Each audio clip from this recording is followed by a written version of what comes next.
Assalamualaikum warahmatullahi wabarakatuh. Sahabat yang beriman, semoga kita dalam lindungan Allah, amin. Kisah lolosnya Jenderal Nasution dari penculikan G30 PKI pada malam jahanam itu seperti apa kronologinya kisahnya? Tonton sampai habis biar tidak salah faham dan menambah pengetahuan kita dalam sejarah kekejaman PKI. Selamat menonton. Kata itu menggambarkan situasi pada tanggal 30 September tahun 1965 hingga tanggal 1 Oktober tahun 1965. Bangsa Indonesia mengalami salah satu kejadian paling tragis. Sebanyak 6 jenderal angkatan darat serta 1 ajudan diculik dan dibunuh oleh kelompok gerakan tanggal 30 September PKI.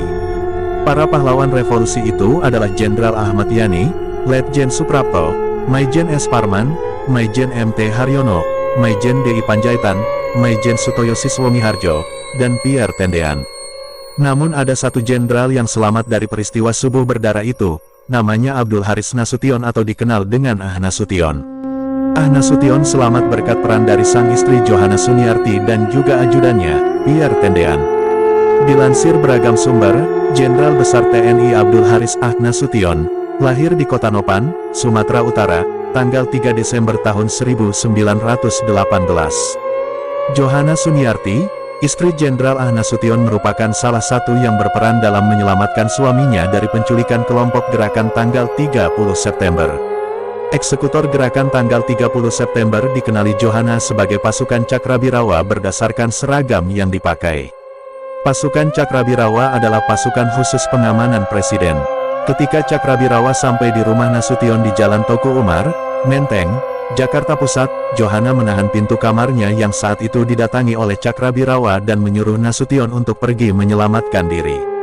Meski Cakrabirawa menyerang dengan tembakan, Johanna bertahan dengan menutup pintu dan menahannya, agar suaminya punya waktu untuk menyelamatkan diri.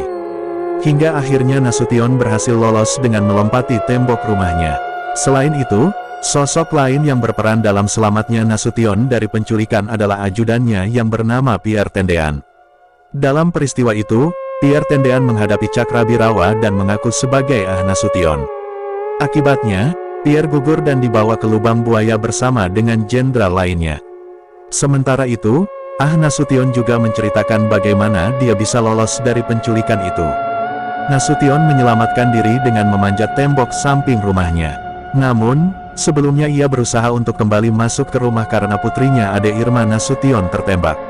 Usaha itu dicegah oleh istrinya dan memohon agar Nasution menyelamatkan diri.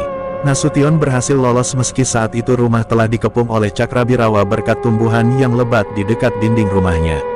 Saat memanjat tembok samping rumahnya, Nasution berusaha ditembaki oleh Cakrabirawa, namun ia berhasil selamat. Setelah itu, Nasution berpindah bersembunyi di belakang tong air yang berada di rumah Duta Besar Irak. Di persembunyiannya, ia tak habis pikir mengapa Cakrabirawa mencoba untuk membunuhnya. Kemudian Nasution mencoba untuk pergi ke rumah Wakil Menteri Leimena karena berdekatan dengannya. Nasution percaya bahwa Wakil Menteri Leimena tidak akan mengkhianatinya jika ia meminta bantuan untuk menghubungi Presiden Soekarno dan menanyakan mengapa Cakrabirawa berusaha untuk menculiknya.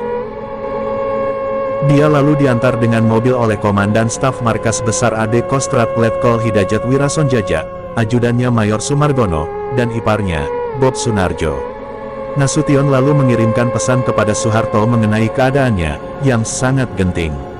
Semoga sejarah ini bermanfaat, amin. If there is an error, I apologize for the amount of code channel. Assalamualaikum warahmatullahi wabarakatuh.